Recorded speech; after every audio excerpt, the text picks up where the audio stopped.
Bonjour à tous, l'objectif de cette vidéo est de vulgariser et de faire découvrir le monde du vivant et plus précisément la classification des différentes espèces animales.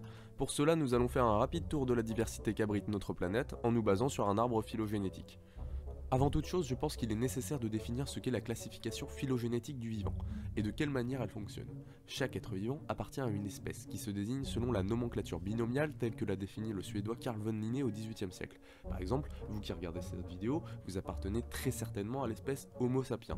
Le premier mot correspond au genre, Homo. Le second, indissociable du premier, sert à désigner l'espèce au sein de ce genre, donc Homo sapiens. L'espèce appartient donc à un genre comprenant plusieurs espèces. Ce genre lui-même appartient à une famille comprenant plusieurs genres, vient ensuite l'ordre, la classe, l'embranchement et enfin le règne. Si on reste sur l'exemple d'Homo sapiens, cette espèce appartient à la famille des hominidés, à l'ordre des primates, à la classe des mammifères, à l'embranchement des chordés, c'est-à-dire qu'ils possèdent une notochorde, prémisse de la colonne vertébrale, et au règne des métazoaires, autrement dit les animaux. La classification phylogénétique permet la constitution de groupes en fonction des liens de parenté entre les différents taxons. Chaque groupe phylogénétique valide est défini par un ancêtre commun hypothétique. L'objectif dans tout ça est de savoir quelle espèce est la plus proche de quelle espèce et non pas de savoir qui descend de qui. Par là j'entends de ne pas tomber dans le classique piège du « les éléphants descendent des mammouths » puisque ces deux espèces ont simplement un ancêtre en commun. Une espèce est une population ou un ensemble de populations dont les individus peuvent se reproduire entre eux et engendrer une descendance viable et féconde. La spéciation, c'est le processus évolutif par lequel de nouvelles espèces vivantes se forment à partir d'ancêtres communs. Il y a spéciation lorsque deux groupes partageant les mêmes ancêtres ne sont plus interféconds et prennent ainsi le statut d'espèce biologique vraie.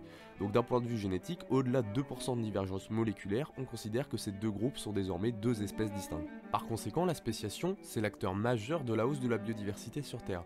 Elle résulte de la dérive génétique, puisqu'au sein d'une population, les individus varient aléatoirement au cours du temps, c'est le principe de divergence, mais également de la sélection naturelle, dont Charles Darwin fut le premier à décrire le rôle dans son livre L'origine des espèces paru en 1859.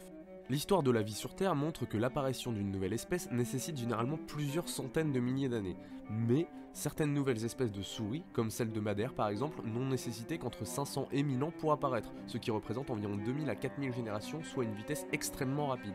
Toutefois, la notion d'espèce reste très floue et ne fait pas l'unanimité dans le monde scientifique. C'est nous en tant qu'humains qui essayons de tout nommer et tout classifier, mais il est essentiel de comprendre que toutes les notions que je vais aborder dans cette vidéo sont discontinues. La classification se basant sur la phylogénie essaye au maximum d'expliquer la diversité du vivant et les liens de parenté entre les espèces, afin d'avoir une meilleure vision de l'histoire évolutive de la Terre. De plus, la phylogénie évolue sans cesse avec les progrès technologiques et des remaniements dans les arbres ont lieu souvent à plus ou moins grande échelle. C'est pourquoi certaines des informations que je vais aborder avec vous seront peut-être fausses dans 20 ans, ou peut-être le sont-elles déjà du point de vue de certains scientifiques. L'embranchement des arthropodes est le premier groupe que j'ai choisi de vous présenter en détail.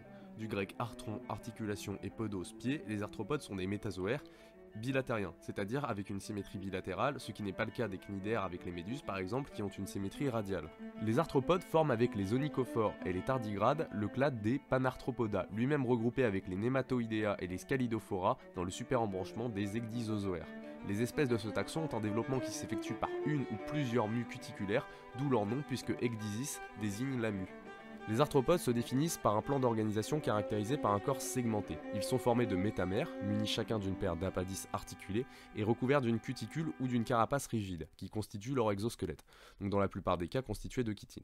Leur mue permet, en changeant périodiquement leur squelette externe, de grandir en taille, c'est ce qu'on appelle donc des mues de croissance, ou d'acquérir de nouveaux organes, voire de changer de forme, c'est ce qu'on appelle donc des mues de métamorphose. Les premières traces d'arthropodes dans le registre fossile remontent au Cambrien, il y a environ 530 millions d'années. Sur la forme générale des vers, dont ils conservent d'ailleurs souvent l'aspect à l'état larvaire, les arthropodes ont superposé plusieurs innovations, comme la segmentation, consistant à allonger le corps en répétant des segments de même anatomie, ou encore la formation de pattes locomotrices, et la transformation de l'épiderme en un exosquelette rigide. De plus, le grand groupe des arthropodes est de très loin celui qui possède le plus d'espèces de tout le règne animal, et même chez les eucaryotes. Avec plus d'1,5 million d'espèces répertoriées, il témoigne d'un grand succès évolutif. Ils sont aussi extrêmement nombreux, principalement représentés par les insectes, dont 10 puissance 19, soit 10 milliards d'individus seraient vivants en même temps à un instant donné selon les estimations. Ils sont adaptés à tout type d'environnement, que cela soit les déserts, les forêts, les abysses, les montagnes ou encore les structures d'origine anthropique. De plus, comme nous allons le voir, ils sont très certainement les premiers animaux à avoir colonisé la terre ferme au cours du Silurien. Ils sont également au centre de tous les réseaux trophiques, étant une grosse source d'alimentation pour de nombreux animaux. Nous allons donc voyager ensemble à travers l'arbre phylogénétique des arthropodes et je vous présenterai des espèces connues, d'autres moins connues, à chaque fois pour illustrer les caractéristiques et la diversité des différents taxons. Je présenterai également parfois des espèces éteintes, dans lequel cas je préciserai.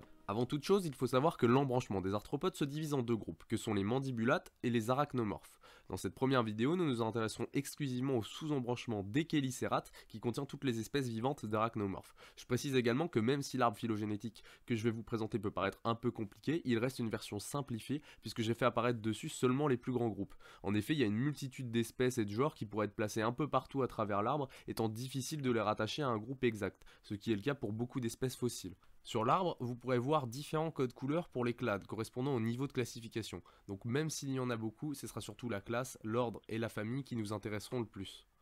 Mais pourquoi commencer avec les chélicérates, me diriez-vous, sachant que c'est sûrement dans ce groupe qu'on retrouve les animaux les moins aimés sur Terre. Tout d'abord parce que je les trouve fascinants, et fallait bien commencer quelque part dans cet arbre sur les arthropodes, et il se trouve en plus que c'est la branche la plus simple. Le mot chélicerata signifie doté de chélicères. Leur corps est subdivisé en deux parties, que sont le prosome antérieur, composé de 8 segments, et l'opistosome postérieur, constitué de 12 segments. Le prosome possède plusieurs types d'appendices. Il y a les chélicères, qui sont des pièces buccales se présentant sous forme de pinces cornées, et qui vont donc donner leur nom au sous-embranchement. Il faut savoir que la plupart des chélicérates sont incapables d'ingérer de la nourriture solide. Pour pallier à ça, ils vont être amenés à absorber du sang ou à projeter leur suc digestif pour digérer leur proie à l'extérieur du corps. C'est ce qu'on appelle une digestion externe. On va également trouver les pédipalpes, qui sont des appendices couverts de soie sensorielle et qui encadrent l'orifice buccal. Ils ont un rôle tactile et servent à manipuler les proies. Il y a ensuite 4 paires de pattes permettant de marcher ou de nager. Les chélicérates se divisent en deux groupes, que sont les euchélicérates d'un côté et les pycnogonides de l'autre. Ces derniers sont une classe rassemblant près de 1300 espèces. Ce sont de petits animaux, souvent de taille inférieure au centimètre, qui vivent près du littoral, généralement sur des rochers ou des algues. L'un des caractères propres aux pycnogonides est la réduction systématique, voire la disparition de l'opistosome, ce qui correspond donc à l'abdomen. À cause de leur petite taille, certains organes peuvent se prolonger dans leurs pattes, ce qui est le cas des ovigères chez le mâle, servant à transporter les œufs jusqu'à l'éclosion. Plusieurs ordres existent au sein des pycnogonides, mais seules les espèces appartenant à l'ordre des Panthopoda sont encore vivantes. Donc je vais vous présenter une espèce, Colossendeis colosea, appartenant à la famille des Colossendeidae, qui fait partie des plus grandes espèces de pycnogonides, mesurant jusqu'à 40-50 cm d'envergure et qui se trouve en haute mer. Les euchélicérates se divisent à leur tour en deux groupes, que sont les Planaterga et la classe des Hemerostomata. Cette dernière contient un seul ordre, celui des Xyphosura, dont les seuls représentants actuels sont les 4 espèces de limules. Mais une étude phylogénétique de 2019 vient bouleverser cette conception en concluant que les limules seraient en réalité des arachnides aquatiques, mais cela reste encore controversé. Quoi qu'il en soit, en anglais les limules sont nommés horseshoe crab, traduit littéralement en crabe fer à cheval, même s'ils n'ont rien à voir avec les crabes. Limulus polyphemus est l'espèce de limule la plus commune, on la retrouve le long de la côte est de l'Amérique du Nord et de l'Amérique centrale, elle peut mesurer jusqu'à 50 cm et vivre jusqu'à 30 ans, les accouplements sont synchronisés et massifs, la femelle va venir creuser un trou dans le sable fin en haut de plage pour y déposer un amas d'environ 3500 œufs, qui seront par la suite fécondés par des mâles agressifs se combattant.